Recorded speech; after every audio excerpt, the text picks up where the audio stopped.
धारचूला में आज ट्रेड अधिकारी आशीष जोशी के द्वारा भारत तिब्बत व्यापारियों को उनके पासपोर्ट जारी कर दिए गए हैं।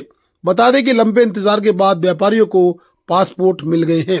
भारत तिब्बत सीमा व्यापार के लिए लंबे समय से पासपोर्ट जारी होने का इंतजार कर रहे व्यापारियों को आखिरकार राहत मिल गई है। बता दें कि ट्रेड अधिकारी धारचूला आशीष जोशी ने आज अपने हाथों से व्यापारियों को पासपोर्ट जारी किए हैं। जानकारी के अनुसार भारत तिब्बत सीमा व्यापार के लिए कुल 103 आवेदन प्राप्त हुए थे, जिनके सापेक्ष अब तक 26 आवेदन तैयार किए जा चुके हैं, जिनके पासपोर्ट आज वितरित कर दिए गए हैं। ट्रेड कार्यालय धारचूला में आयोजित कार्यक्रम के दौरान उपजिलाधिकारी आशीष जोशी ने भारत तिब्बत सीमा व्यापार के अध्यक्ष जीवन सिंह रोंकली, महासचिव दौलत सिंह, बिशन सिंह गर्ब्याल, रतन सिंह रायपा, चक्कर सिंह व साथ ही एक अन्य महिला को भी अपने हाथों से पासपोर्ट जारी किए हैं। अब भारत तिब्बत चीन सीमा का व्यापार शुरू हो जाएगा। 26 जून में गुंजी में कस्टम की प्रक्रिया भी शुरू कर दी जाएगी। उन्होंने कहा कि व्यापारी समस्याएं और लंबे समय चल रहे आक्रोश को देखते हुए तत्काल कार्रवाई की गई है, परंतु नए काम में कुछ समय अवश्य लगता है। अब बता दें कि नवयुवक व्यापारी के रूप में सुनील गर्ब्याल के साथ एक महिला व्यापारी भी इस व्यापारिक यात्रा का हिस्सा बन रही हैं। फिलहाल 103 आवेदन स्वीकृत हो चुके हैं, जिनमें से 26 लोगों को आज वैध पासपोर्ट जारी कर चुके हैं। भारत सरकार का भी व्यापारियों ने आभार जताया। आज हमारे द्वारा 26 ट्रेड पास जारी किए जा रहे हैं, जिसमें 17 ट्रेड पास व्यापारियों के लिए हैं और शेष 9 ट्रेड पास जो हैं वो हेल्पर्स के लिए हैं। और इसी के क्रम में गुंजी में जितनी भी हमारी व्यवस्थाएं थी वो अभी सुचारू हैं। बुधवार तक वहाँ पे कस्टम्स का पूरा स्टाफ नियुक्त हो जाएगा और जो कूड़े कचरों को लेके पड़ाव था, आज उसमें एक संयुक्त बैठक हुई आईटीबीपी, आर्मी, व्यापारी और प्रशासन की। उसमें भी एक आपसी सहमति से नाभिडांग के समीप भी एक पड़ाव चयनित किया गया है और कैसे व्यापार के दौरान कैसे यात्रा होगी इसके ऊपर भी एक चर्चा की गई है, जिसके क्रम में आज शाम तक या कल तक हम इसके मिनट्स जारी कर देंगे। व्यापारियों में इस साल व्यापार पुनः शुरू करने के लिए उत्साह है, जिसको देख के हम सभी बहुत उमंगित हैं और हमारी आशा है कि इस वर्ष व्यापार शीघ्र ही आने वाले हफ्ते में शुरू हो जाएगा और उसके बाद व्यापार बहुत सकुशल रूप से और फलेगा फूलेगा। धन्यवाद। नहीं, इसके लिए जो प्रशासन को बहुत विशेष रूप से धन्यवाद देंगे और साथ में हमारी सरकार को भी देंगे।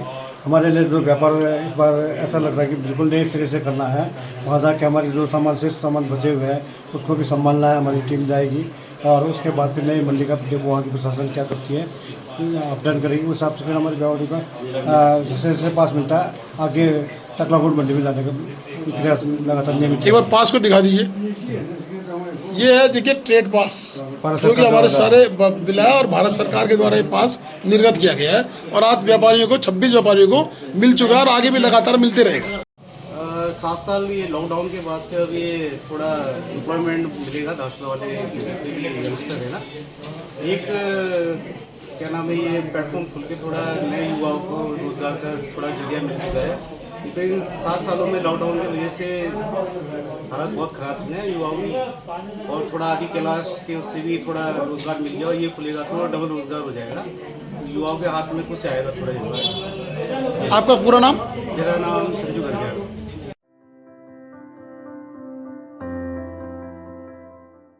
खबर का असर। गुंजी में शुरू हुआ कूड़ा निस्तारण। पर्यटन सचिव धीराज सिंह गर्ब्याल ने ली संज्ञान। सीमांत क्षेत्र गुंजी में बढ़ती कूड़ा समस्या को लेकर प्रकाशित डीसीएल न्यूज की खबर का असर अब जमीनी स्तर पर दिखाई देने लगा है।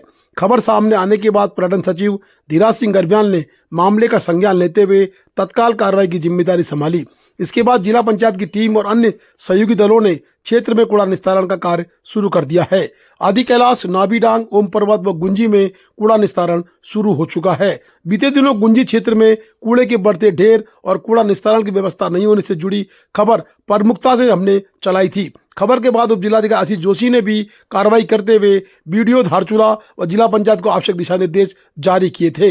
वहीं पर्यटन सचिव धीराज सिंह गर्ब्याल ने भी मामले को गंभीरता से लेते हुए जिलाधिकारी पिथौरागढ़ से वार्ता की और तत्काल प्रभाव से जिला पंचायत की टीम को गुंजी, नाभिडांग, ओम पर्वत इत्यादि रवाना कर दिया और कूड़ा निस्तारण कार्य आज से ही शुरू हो गया है। गौरतलब है कि ब्यास घाटी में आयोजित आदि कैलाश यात्रा में अब तक लगभग 48,000 से अधिक श्रद्धालु और पर्यटक पहुंच चुके हैं। लगातार बढ़ती यात्री संख्या के कारण क्षेत्र में प्लास्टिक की बोतलें, पॉलीथीन, पैकेजिंग सामग्री व अन्य प्रकार का कचरा तेजी से बढ़ रहा है। वहीं स्थानीय स्तर पर बनाए गए कूड़ा स्थान गड्ढे भी पूरी तरह भर चुके हैं, जिसके चलते अब कूड़ा आसपास बिखरने लगा है। हालांकि अब यह देखना महत्वपूर्ण होगा कि बढ़ती पर्यटन गतिविधियों के बीच भविष्य के लिए स्थायी कूड़ा प्रबंधन व्यवस्था कब तक तैयार की जाती है।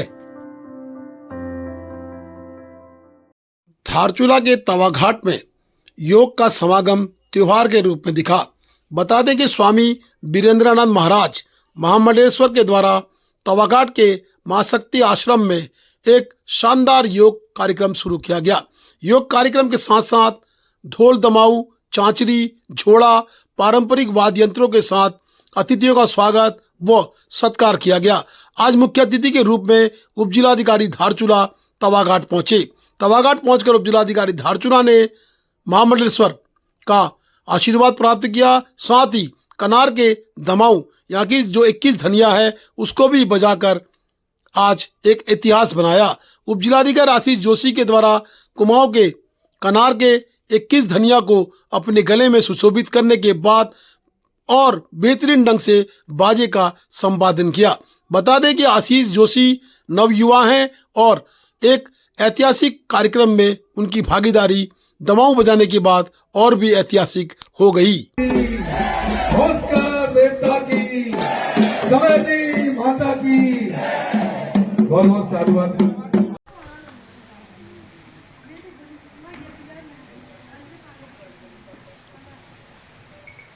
तालियां।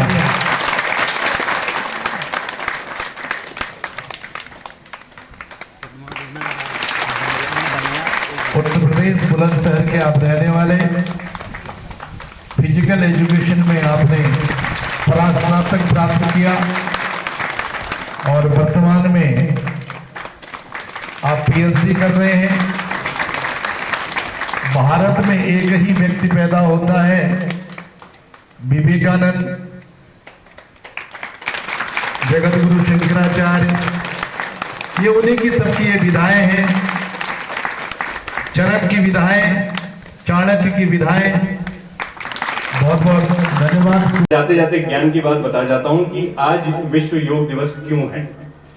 क्या किसी को यहाँ पे मालूम है कि आज 21 जून को ही विश्व योग दिवस क्यों होता है? 21 जून जो है ये पूरे साल का सबसे लंबा दिन होता है, सबसे बड़ा दिन होता है। सूरज जो है वो सबसे ज्यादा समय तक पृथ्वी पे अपनी किरणें फेंकता है। 21 जून इसको बोलते हैं समर सॉल्स्टिस। आप लोग जो भी 8, 9, 10 की ज्योग्राफी पढ़ी होगी, summer solstice tropic of cancer कर्क रेखा के ऊपर सूर्य की किरणें सीधी पड़ती हैं आज के दिन, और भारतवर्ष में ये सबसे लंबा दिन होता है पूरे उत्तरी हेमिस्फेयर में। इसीलिए इसी को सिंबलाइज करते हुए कि हमारे जीवन में योग यही दीर्घ, इसी तरीके से हमारा जीवन लंबा रहे, हमारे जीवन में ऐसे ही सूर्य की किरणों की तरह लगातार प्रकाश बना रहे, इसीलिए आज के दिन को वर्ल्ड योगा डे के तौर पर चुना था। तो ये एक मेरी तरफ से एक पीसीएस ऑफिसर होने के नाते आप सबके लिए ज्ञान की बात, स्पेशली फॉर द यूथ।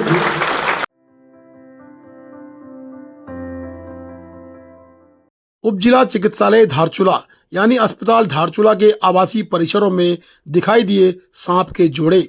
दहशत का माहौल, नर्सों में व उस क्षेत्र में रहने वाले लोगों में डर पैदा। बता दें कि 2 सांप के जोड़े अठखेलियां खेलते हुए दिखाई दिए हैं। आवासीय परिसर के पीछे बहुत ज़्यादा हरियाली यानी कि झाड़ झंकार पैदा हो चुका है।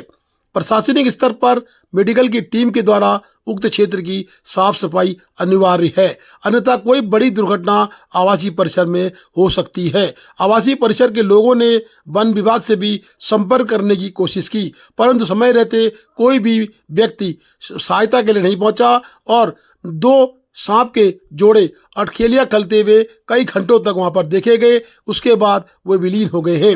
अब लोगों में दहशत है कि सांप कब किसी भी वक्त उनके घरों में घुस सकता है या फिर उक्त क्षेत्र में आ सकता है, जिससे बच्चों के आवागमन में दिक्कत का सामना करना पड़ सकता है।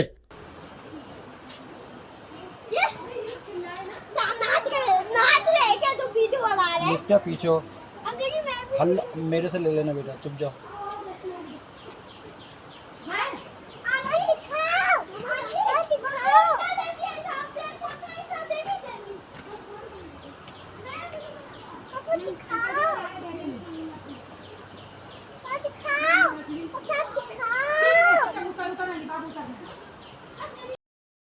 Please do like, share and subscribe DCL News.